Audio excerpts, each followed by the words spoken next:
And now I'd like to introduce our speaker. He is here tonight. He's back there at the back door. It's Bob from Northeast Santa Maria.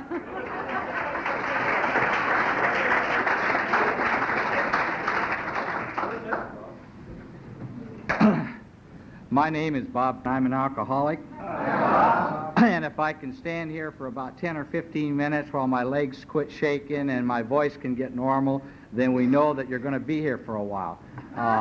If I pass out before then you just carry me out and we go home.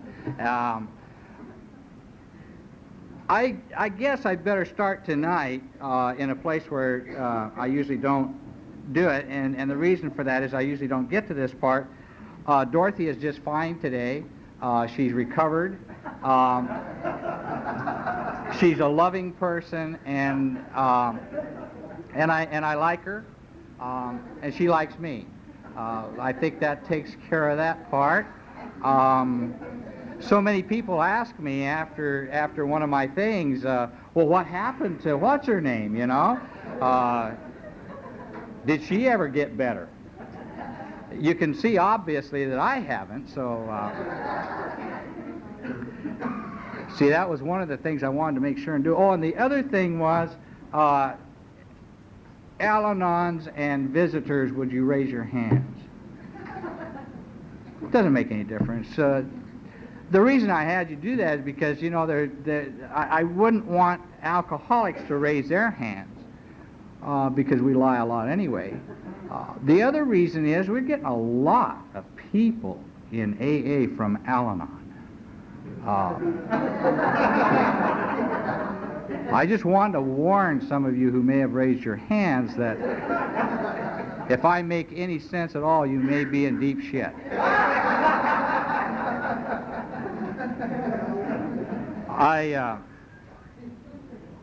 I love Al-Anon, the program of Al-Anon, as much as I love the program of Alcoholics Anonymous. I know sometimes I don't sound like I do, but I do. I think those were the couple of things I was going to... Oh, then I have to tell you about Dorothy today. We were out in the backyard working. Is this being taped, Dan? Is it working? I hope it's working because it has a lot to do with this. We were out in the backyard, and I tried to make myself as busy as I possibly could today so that I wouldn't worry about coming down here and what I was going to say to you, because my big problem, one of the reasons I was standing outside and one of the reasons I was sitting in the back before the meeting is because I get so nervous coming and speaking at an AA meeting. God, do I get nervous. I can't hardly stand it. I've done a lot of things, and some of it involves speaking in front of large groups of people. And I got to tell you that it doesn't bother me, except at an AA meeting. And I hate this. I don't hate it. I am privileged and honored to be here, and I'm glad to share my experience, strength, and hope with y'all. But I get terribly nervous. But anyway, I try to busy myself, and we were out in the yard doing work and everything, and I was trying not to think of how I was going to impress you tonight, which is difficult, but I was trying not to think of that. And Dorothy said, you know what? She says, I have the tape from your talk 2 years ago. Why don't you go in there and listen to it? That way you won't say something different this year than you did 2 years ago. I thought I was getting more honest in my program, and I thought that she was probably noticing how honest I was getting, but I guess I failed again. So I guess with a couple of those little things out of the way, we can get down to what we're supposed to be doing here. And that's something that ever since I've been in Alcoholics Anonymous, I really don't know why we do this. You know, the speaker's up here telling about himself. And when I first got to Alcoholics Anonymous, the thing I thought about speakers' meetings was that it was a can you top this deal, you know. The first couple of speakers, you know, the guys had been to jail and had killed a couple of people, and you know, I knew that I didn't belong, and that was so sad because I hadn't belonged before either, and so now I was, you know, I didn't belong here. Thank God for the book of Alcoholics Anonymous and some of the old-timers. Some of the old-timers. I was telling someone this morning that I think I stayed sober on pride and ego and resentment for 2 or 3 years, you know, at least 2 or 3 years. They have a, you know, old-timers have a way of really ticking you off. These guys do not have the compassion that they're supposed to have. I know today why, but in the beginning it wasn't all that easy for me to understand. I don't have a good story for you about drinking. I really don't. And I can't ever remember real good ones. And so the only thing I'm going to be able to tell you tonight is about me. And my drinking was really kind of boring. I could just tell you that after coming to in the morning and looking out and saying, oh God, you know, I woke up again, or I'm going to have to do this day now. I was hoping that maybe somehow or another I would be taken in the night swiftly, and I would not have to see another day, and it would all be very painless, and it would all be very easy, and I wouldn't have to do this anymore. But I would come to in the morning, and sure as hell I would do that, and I would be hungover, and I would be hurting, and I would notice that she was still asleep, so I would quickly jump out of bed, shave, and get out of the house before she would wake up. Sometimes I was successful in doing that before she got up, and so I would make it down to the office, and I would hurt, and I would go through mundane things, opening mail and that type of thing. I would not drink in the morning. Absolutely not drink in the morning. We all know what that means. You are definitely in trouble if you drink in the morning. So despite everything, I would not drink in the morning. So I would hurt in the morning. That's what I would do. And so I would sit there and I would hurt, and I would hurt until about 11 o'clock, and then I would start finding excuses to have early lunch. And I would get to wherever I could get to as soon as I could get there, and I would go in with the specific purpose of just calming my nerves, because by this time I was shaking out of my skin. I was coming out everywhere, and one of the things that I hate is not looking good. That's something that I can't take. I need to be looking good at all times. I need to have you know that I am in full control. I have all my faculties. I am as bright as ever, and everything is just fine. And that wasn't any different when I was drinking than it is today. And so I would go down with a specific purpose, and I was only going to have while I was doing this stuff in my office, you can't imagine the problems that had occurred because of my activities the day before. I had secretaries that were all over me, and clients that were mad because I had promised stuff to them and it wasn't done, and the problems kept mounting, and it seemed like just they peaked at the right time, because as soon as I left the office and I went down and I had a couple of drinks, all the problems went away. All of a sudden, it was no big deal. The secretaries would be able to handle those things, and the clients could go take a flying leap, you know. So it seemed like that after a couple of drinks, things got all better, and I felt better, and I had lunch, and then's when the problems would start. And sometimes those first couple of drinks tasted so good that I thought maybe a couple more would probably be better. That's been my philosophy of life almost on everything, you know. If something's good, more of it's got to be better. I mean, that's just, it only stands to reason. And so I would maybe have lunch, and maybe I wouldn't have lunch. And maybe I would drink through lunch, and maybe I would go back to the office, and maybe I wouldn't go back to the office. But it always occurred to me then that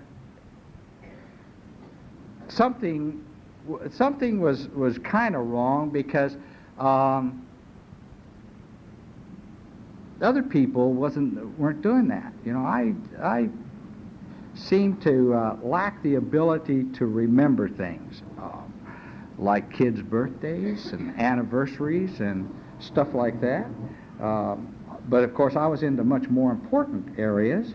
I was into solving community and world problems. And when you're into solving community and world problems, things like kids' birthdays and anniversaries are kind of low on your list. But I didn't have any big exciting things happen during my drinking. That was just about where it was. The exciting part of my drinking always came when I was on my way home in the evening. Things got real exciting when I was on my way home, because depending on what time it was to the degree that I may or may not be in trouble. And whether or not she was going to be waiting up or pretending like she was asleep, or whether she was going to be speaking or not. And it was always interesting, and always provided no end of excitement when I was on my way home.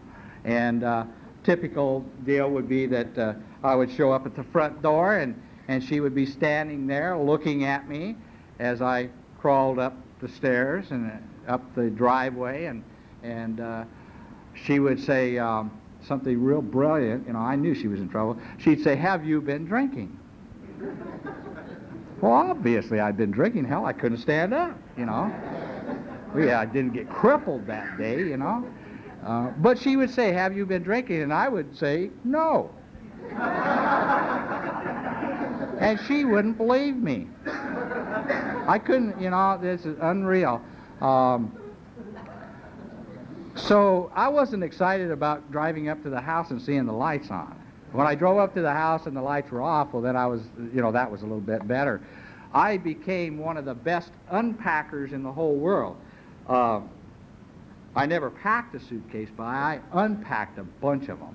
We had several discussions in our marriage over rights and who belonged to what, that type of thing. I get a kick out of those commercials on for the recovery center, one of the recovery centers. The guy comes in and his wife throws her arms around him and is crying and says that you have to do something about your drinking. That wasn't my house.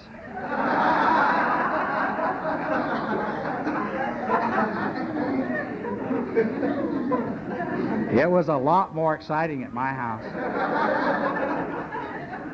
And the neighbors thought it was too.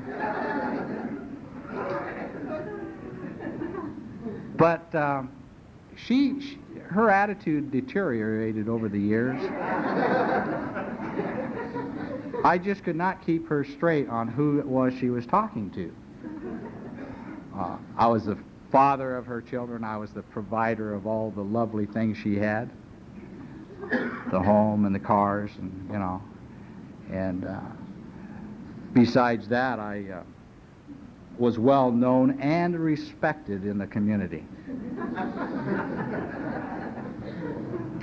She seemed like she was the only one that didn't respect me, and I loved her and I loved the children. she said I didn't. I knew I did, and I tried every way I knew how to convince her that I loved her and the kids. I just could not explain my absence. I could not explain it to her, and I couldn't explain it to myself. And therein lies the problem for Bob. I didn't get to Alcoholics Anonymous because a judge sent me, and I didn't get to Alcoholics Anonymous because I got tired of going to jail. I got to Alcoholics Anonymous because I couldn't stand to look at Bob in the morning anymore. I didn't lose a job, and I didn't lose a car, and I didn't lose a family. I was very fortunate that I married an Al-Anon. Now, we can tell who those Al-Anons are, and I'm just going to give you... By the way, this was the other thing I was going to cover before I started, and I guess I can cover it now. Everything I say tonight is my opinion. And you know what? I've got over 20 years of sobriety, and I love it. And I kind of like my opinion. I got to tell you, you don't have to like it. You don't even have to believe it. But goddammit, it kept me sober for 20 years. It is my opinion. The authority for Alcoholics Anonymous is in this book right here. For any of the newcomers that may not have this book, I would suggest that you get it as soon as possible. I didn't. I didn't get it because I knew all about Alcoholics Anonymous when I got here, after attending my first meeting, or second or third, I don't remember which. It was probably about the third or fourth, because it was real obvious to me from the very start that Alcoholics Anonymous and the people in Alcoholics Anonymous only knew a couple of things. They didn't know a lot, but they knew a couple of things. And one of those is that you don't drink a day at a time. The other thing is you read a book. And the other thing is you're supposed to go and ask somebody to be your sponsor. And so I knew all about Alcoholics Anonymous, and I did not need to read the book for a while.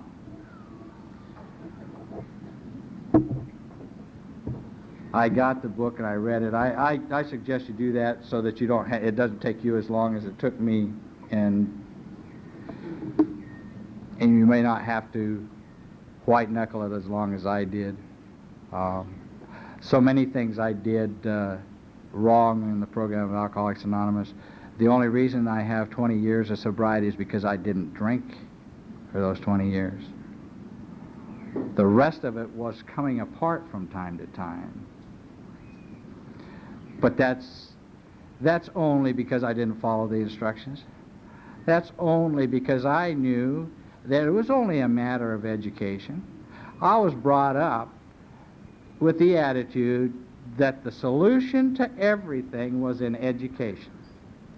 If you had a low education, then you're going to have more trouble than if you had this kind of education. And if you had an education here, no problems, you know.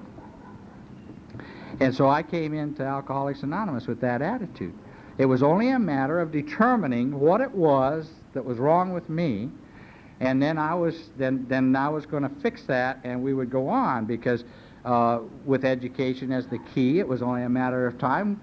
With a mind as brilliant as mine and as fast a thinker and doer as I was, it was only going to be a matter of weeks, and I would have this under control. And it's kind of interesting. You know, the thing that finally happened to me in my drinking was that I came home one night after the lights had been off at my house for about 2 or 3 weeks in a row. It was unreal. This was heaven on earth. She had not been up for a couple of weeks. I hadn't had to tell her who she was talking to for a long time. I didn't have to point out to her who was making the house payments and car payments, as if she cared at that time. And I didn't have to tell her that I wouldn't leave, that if anyone was leaving, it would be her. I mean, that's always good. You know, the best defense is a good offense, you know. You jump right in there. And I remember so many times that as I was making my way up the pathway there to go in the house, I would throw open the door and I'd say, yeah, I've been drinking and I'm drunk, so what? And I'd go to bed. And if she got particularly mouthy, I would be forced to say, I'm an alcoholic. At that, she would go, ah, no, you're not an alcoholic. You can't be alcoholic. The underlying thing is that if you're alcoholic and the people know you're alcoholic, then what is going to happen to us? What is going to happen to your family? What's going to happen to your job? What's going to happen? People will never talk to us again, and we cannot have you be alcoholic, which is exactly what I wanted, because that's exactly how I felt. So I came home one night about, it was early, 2:45. Not a lot going on after hours that night. And I walked in the door and the lights were on, and she said, calmly, without throwing anything, she said, we've got to talk. And my stomach just went boom. Something in the way she said that led me to believe things were going to change. And she said, I have been in touch. She said, I called Alcoholics Anonymous, and I talked to a lady down there. When I could hear her over the laughter, she said, I talked to her for some time, and she couldn't tell me whether you were alcoholic or not. I thought, hot damn, well, we've got it made. She says, but here's what we're going to do. She said, if you will go to one Alcoholics Anonymous meeting, then I will get out of your life and take the 4 kids, and you can have the house and all of that, and we won't bother you anymore. And I thought, wow, what a deal. I've been trying to get rid of her for a long time, and she was getting sicker and sicker. I couldn't help her at all. I had really come to the conclusion that she was just, you know, kind of beyond help, and so she was going to have to do something about that. So I agreed. I said, okay, I'll go to an Alcoholics Anonymous meeting, because I knew when she gave me that opportunity to prove that I was not alcoholic, I had it made. Look at the clothes. 2 cars in the garage, the house, the payments are all up to date, my own business, and I'm on the City Planning Commission, of all things. Right? An upstanding citizen of this community, and she has the guts to call me an alcoholic. So I knew who was going to win this battle. So I said, sure, I'll go to Alcoholics Anonymous meeting. I'll go to one. Well, the next morning I wasn't feeling very well. As I told you before, I didn't wake up in good moods. And the next morning was Saturday. And another bad thing for me were weekends, because not only would I not drink in the morning, I wouldn't drink at home either. I didn't ever drink at home. There's not a whole hell of a lot going on at home, for one thing, and it's pretty hard to impress your wife and 4 kids, you know, with your drinking. I knew where to impress people with my drinking, and it wasn't at home. So I wouldn't drink at home, but the next morning was Saturday, and so I hung around, and I come to, and I was feeling terrible, and guess who was right there? Oh, she was so happy I was going to Alcoholics Anonymous meeting, she just couldn't be. All this stuff, you know, yakety, yakety, yak, and my head's about to come off. Don't you think you should call somebody? No, I don't want to call anybody. Yeah, you should call somebody. We know somebody. And she had thought of an individual that we knew that was rumored to be associated with those people.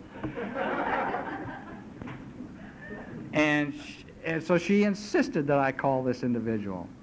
So finally, to get, you know, really, it was either listen to her the rest of this time and have my head come apart, or call somebody that might have a couple of decibels lower, and I might be able to deal with that. So I called this guy, and I told him, I said, you know, my wife wants me to go to AA meeting. He says, good. I said, that's strange. This guy doesn't hardly even know me, and he's going, good, you know. And so he agreed to come over, and he also agreed to take me to my first AA meeting. And as it turned out, he said he would be glad to take me, but that he had already made arrangements to have dinner with some friends of his, but he would cancel that. He would cancel this dinner with his friends if I needed him to take me to a meeting. Now, you got to know that I didn't need any help coming down here. First of all, I was an alcoholic. Second of all, I didn't need any help from anybody. So I said, no, I can go to that meeting by myself. So he made sure I had clear instructions on how to get here. So I came down that night, and I drove around the block a couple of times, and I was a little late getting here in the first place. The meeting started at 8 o'clock. He told me that too, but I left the house at 8 o'clock. So I drove around and I parked my car about a block and a half away, just in case someone might see it, you know. And I came to my first AA meeting. I sat down at the end of this first table, and the meeting had started, and they were going around the room, and I don't remember what the topic was, if they even had a topic. But people were telling about their experiences drinking, and their experiences sober, and their lives before and their lives after, and I could not believe it. Here were grown men, well grown. Most of them were gray-headed. Not a single person in that place under 50, I don't think. And I couldn't believe it. These were guys telling about being afraid,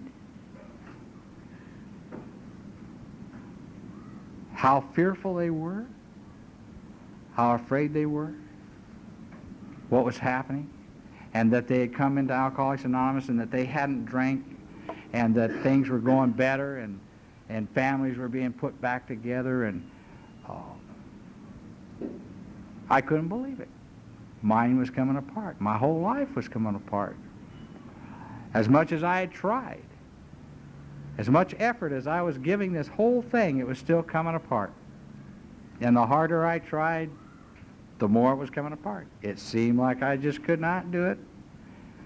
And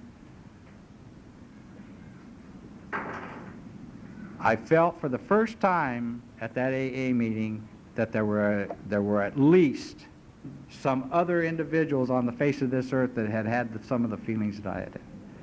They described the feeling of loneliness. They described the fear that they had.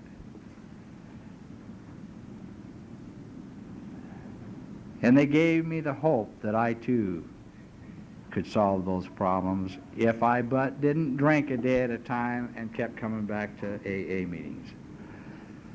And so I went home the first night after that first meeting, and I told Dorothy that it wasn't necessary for her to pack that night. It may be the next night, but not that night.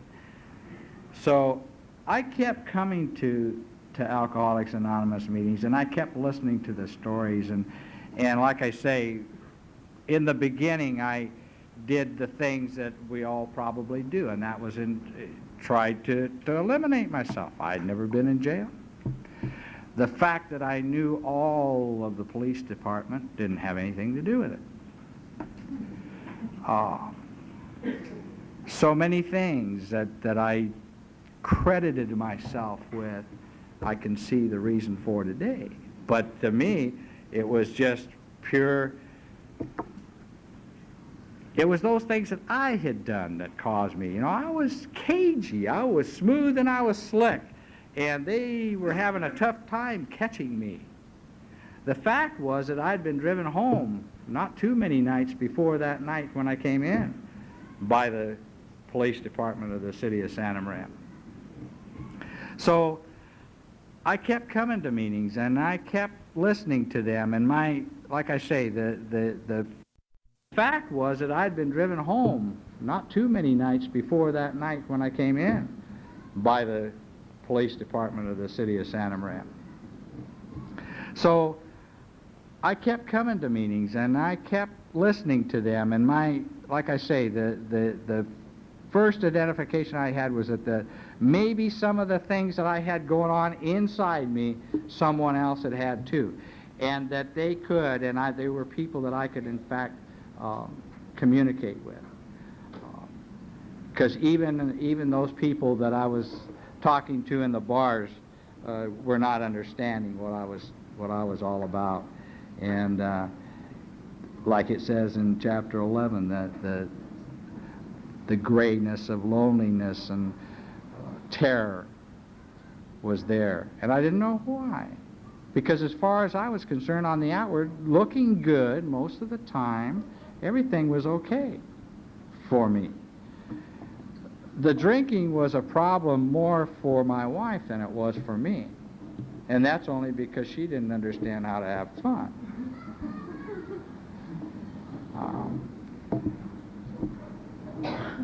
I kept coming to Alcoholics Anonymous, and I came to a lot of meetings, and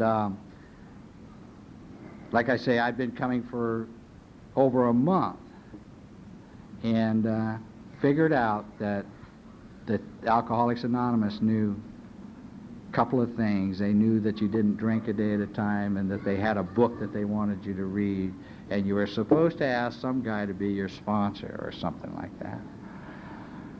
And I was sitting in a coffee shop one morning, going over all of this information that I'd gotten, and came to the conclusion that I probably made the biggest mistake in my whole life. That Alcoholics Anonymous was probably good information, good educational information for those people who needed it. But that probably I didn't need it at that time. And I was sitting there going over this, and a buddy of mine came in, and he was sick. He was all green. His shirt was all rumpled. His coat was hung off, and he was in terrible shape. He didn't look good at all. And he said, and I said, God damn, this is the last thing I need, this guy, you know. And he sat down and he started to talk, and and we got into, I don't know how he came up with this, but he asked me where I'd been. He hadn't seen me in the bars for a while. I guess they were having trouble, as I suspected. They were having trouble solving some of the more complicated problems, and they needed my input. And I knew that would happen. I knew it would happen. In fact, I was surprised that Shaw's was still operating. But he kept pressing this thing. I didn't want to talk to him about it, you know. But I found myself, all of a sudden, without even knowing it, telling this guy, all you do is you don't drink a day at a time, and you go to AA meetings and you read the book. Now, I had not cracked this book yet, but I knew about it. How can anybody not know about the book of Alcoholics Anonymous? If you attend to 3 meetings, you know, everybody talks about the book. So even if you don't know what it looks like, you know there is a book. This is the book.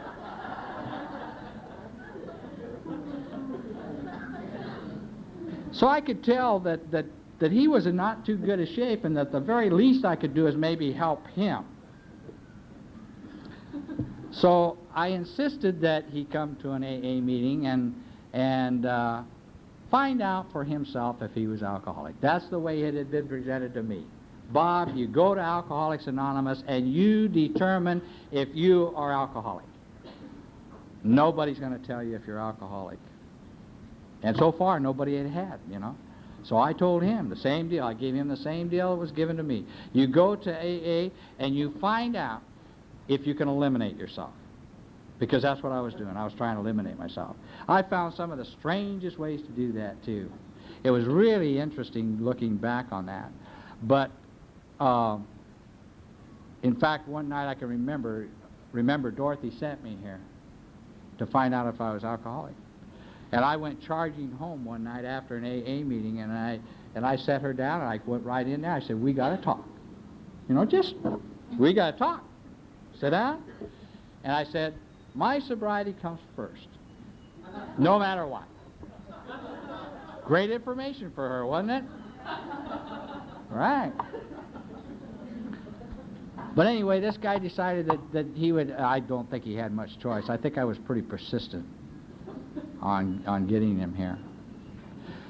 So he came to his Alcoholics Anonymous meeting, and then I said, as we were leaving the first meeting, I said something like, now, I don't want you drinking tonight at all. And he says, no, I don't think I'm going to drink tonight. I said, fine, I'll meet you at the coffee shop first thing in the morning so that you'll have a chance to drink first. So we met at the coffee shop, and we talked about the previous night's meeting. And I said, I don't want you drinking today at all, nothing. And I'm going to meet you. We're going to go to another AA meeting tonight. Now, this guy I got 6 weeks of sobriety. And I'm dragging this guy all over, you know, like this. And I said, call me anytime if you feel like drinking or anything, just call me. And then I thought, what the hell am I going to say if he calls?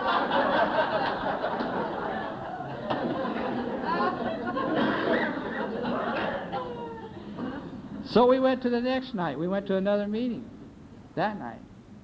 He showed up sober. Miracle of all miracles. Then I said, in order for you to stay sober, it will be necessary for you to meet me tomorrow morning in the same coffee shop at the same time. So we did that.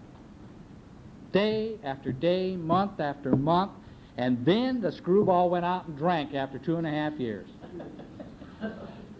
But the whole thing about it is that without me knowing it, God had intervened. And at that point in my sobriety, I can't tell you when I found God, or I found him, or he found me, or I don't know how that process happens. And I don't know how long it took. But I know I was going to meetings on a regular basis. And I know I was talking to alcoholics on a regular basis. And my poor sick friend and I, every morning would critique the meeting, and it was a good meeting, a bad meeting. We were taking everybody's inventory. It's okay to take inventories in restaurants because you're not in a meeting, you know. What the hell? You just don't take inventories in a meeting, I think. I don't know. So we went on.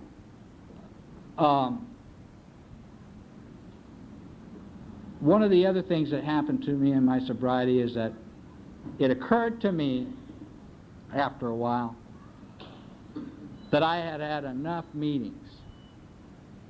After all, I was feeling good.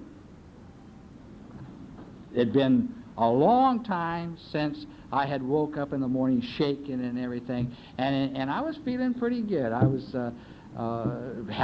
my health was back, and Dorothy was getting a little better. She wasn't yelling quite as much as she used to, and except that she did have some qualms about AA meetings. Now, this is a phenomenon I don't understand, but she was the one that sent me to Alcoholics Anonymous, and then the very next dang thing, wouldn't you know, it'd only been a couple of 3 months I'd go on AA meetings, and she says, what, another AA meeting? By this time, I had the idea that I was fighting for my life, and I think that's when we sat down and had that talk. That's when I said, you sit down, we're going to talk. But I got the bright idea that I knew about all there was to find out about Alcoholics Anonymous. I knew how not to drink a day at a time. I even had a book by that time. Someone had asked me if I had the book, and I said no. you had enough sobriety to be a little bit honest? And I said, no. And so he said, well, if you can't afford it. Now, here's a guy, he hadn't worked in I don't know how many years, and he was going to buy me a book. He said, if you don't have the money, Bob, I'll get you a book. And I said, no, I got the money, you know. So I got the book, started reading the book. And you know, it's absolutely amazing to me that that book describes my life to a T, right down to the T. If you take out the places, if you take out the people, if you take out those specific incidences and only leave the feelings and only leave the results, that's me in the book of Alcoholics Anonymous. And the dang thing was written before I was born. It was absolutely amazing to me. But I got to the place where I didn't need meetings, or thought I didn't need meetings.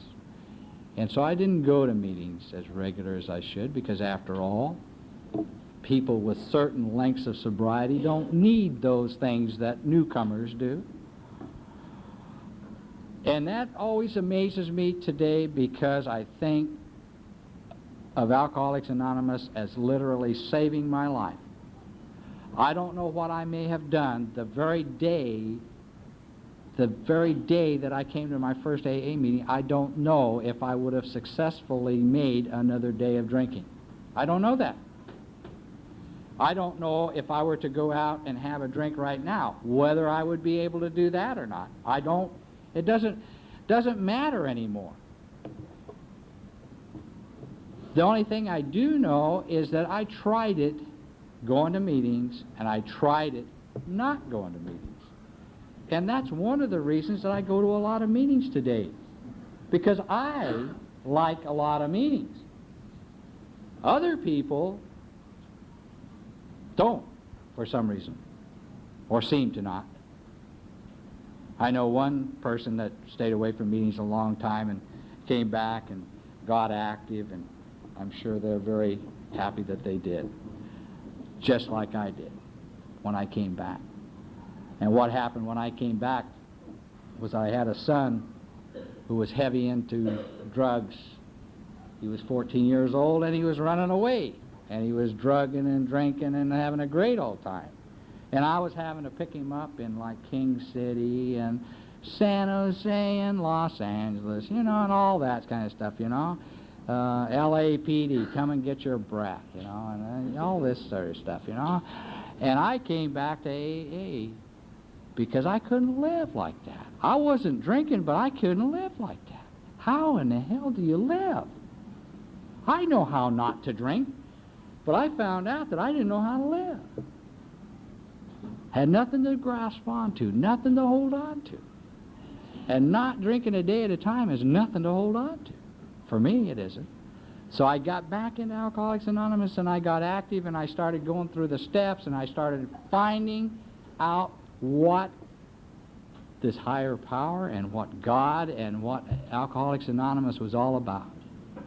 And for me today, when I read the book, and I've read it a number of times now, I like the book now. I actually read it, and it means something to me today. And the thing that it means to me, and the thing that is especially for me, is the fact that Alcoholics Anonymous is a single-purpose thing for me, and that's so that I can have a closer conscious contact with God as I understand Him, or not. And the reason I say not is because I'm not so sure I do understand Him. I know that He is my concept. I know what that is. And I know that He is very close to me in my concept. And Alcoholics Anonymous gave that to me. And I am able to live now. This 14-year-old who used to be 14 is now going on about 27, and he's calling me now. Police departments don't call me anymore because he's way over age. But he calls from time to time. I'm in Louisiana, and they got me in jail. Jesus, that's tough shit, you know. I'm in Texas, and they're holding me up. I wasn't doing a thing. I was minding my own business.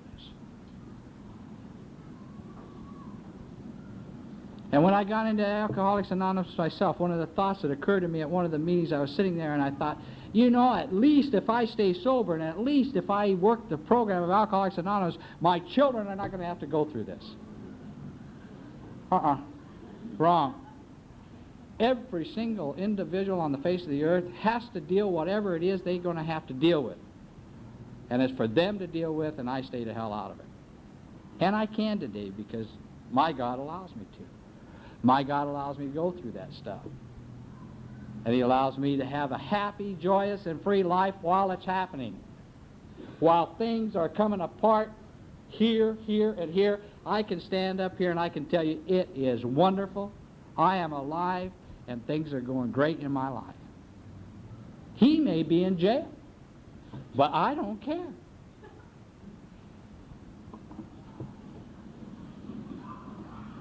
I didn't know what Alcoholics Anonymous was going to do in my life when I got here.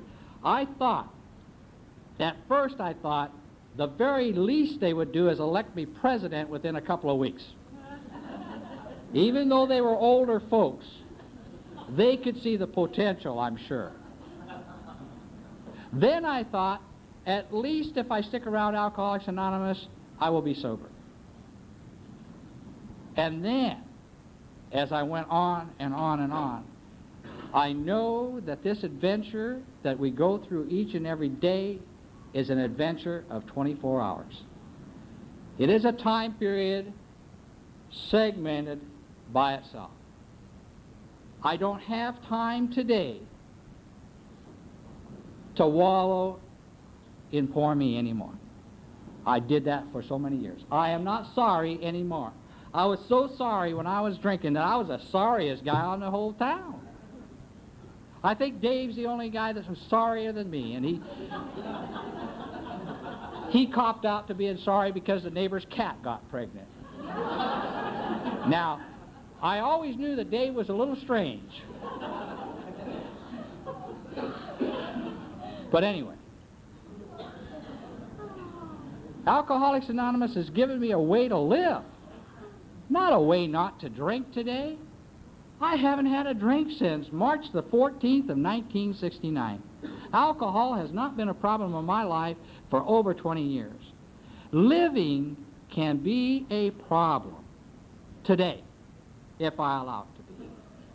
If I don't come to Alcoholics Anonymous, and if I am unwilling to share my experience, strength, and hope with another alcoholic, if I cannot take time in my life for your life, which I don't like to do. My life is real important to me, and it still is, and I am still the most important person in it. So it's tough. For those people in the book, like alcoholics of our type that are described in here, or among other things, selfish and self-centered. And that's me, me, me. I'd much rather you hear about my problems than have me hear about yours. I am totally uninterested in your problems.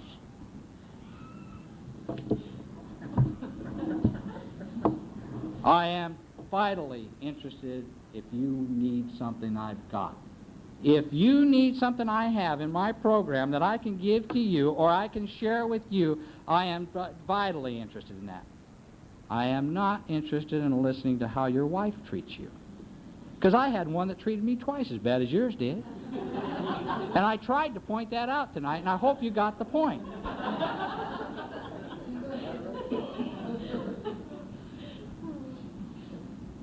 Alcoholics Anonymous gave my life back to me. I love living today. I like waking up in the morning, and I want to see what it is that we are going to do for the next 24 hours. It is such an adventure that it just blows my mind. I cannot describe it to you. Only those people who are in recovery would be able to understand. I hope those people who are new tonight will give yourself a break. Don't give me a break. I am going to be at Alcoholics Anonymous meeting on Friday night. This is my pattern. I go to Friday night meetings, and I go to Sunday morning meetings. Sometimes I will go to other meetings if someone asks me if I would go with them or meet them there or something. I'll go. But usually that. So I know what I'm going to be doing. For the newcomer, give yourself a break. Don't do me any favors. When I walked in that door, that first night I thought, at least Alcoholics Anonymous can be proud that a servant, a city servant, someone on the planning commission walked into their lousy outfit. At least we're going to have some class now, by God. We're going to have a planning commissioner as part of this organization. Maybe not for very long, but we will at least give it some class while we're here. And when I walked through that door and I saw these people sitting here and you couldn't tell one from another, they didn't look like alcoholics to me. At first I thought I was in the wrong place. They were clean shaven, they looked good, and they were laughing, they were having a ball. And you know how many years it'd been since since we had laughed in my house? I was too busy ducking frying pans. And that ain't funny.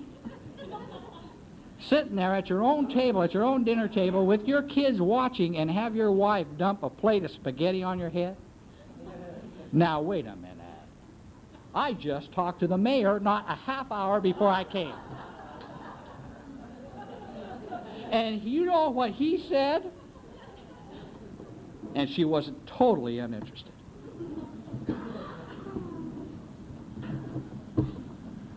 I hope that the newcomers give themselves a break. Give yourself a break. Come to 90 meetings in 90 days. And disqualify yourself. You know, the very least a person can do for himself is walk out the doors, and this is what an old-timer told me.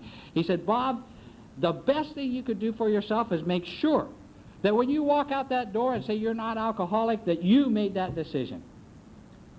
The day that you can make that decision on your own, walk out of there in clear conscience and say that you're not alcoholic, peace be with you. In the book, our hats are off to you. Because some of us do, in fact, get here, and we are here by mistake. We are not alcoholic. That's a bad chance. But there are, I'm sure. You know, I think we had one in 1971. You got to give yourself a break. You got to get the booze out of your system. There is no way that I understood anything anybody was talking about a life, a better life. What the hell? I had only lived one life. What are you talking about, a better life? There is only one life. I only know that one life. I couldn't see it. I can see two different lives today. Because I spent 15 years drinking, I've spent 20 years in sobriety, I can compare two lives. You have spent 20 years drinking and 2 minutes, an hour and a half in this meeting. There's no other life for you. Give yourself a break. We welcome you. And when you're able to make that decision on your own, then you may walk out that door and peace be with you. If you're alcoholic and you walk out the door, we're going to pray for you. If you're not alcoholic and you walk out the door, nobody's going to know the difference. You can't tell an alcoholic from an Al-Anon. Oh, yeah, you can, but we're not going to go into that. We haven't got that much time.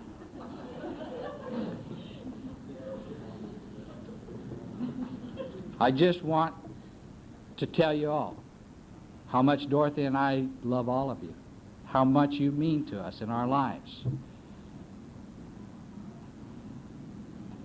And I hope the newcomers will keep coming back. Thanks a lot.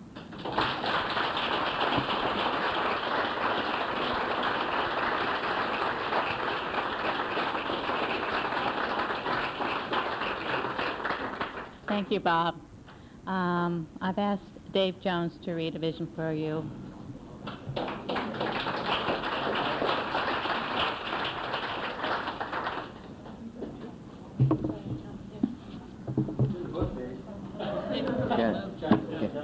I'm Dave Jones. I'm an alcoholic. A vision for you. Our book is meant to be suggestive only. We realize we know only a little. God will constantly disclose more to you and to us. Ask him in your morning meditation what you can do each day for the man who is still sick. The answers will come if your own house is in order. But obviously you cannot transmit something you haven't got.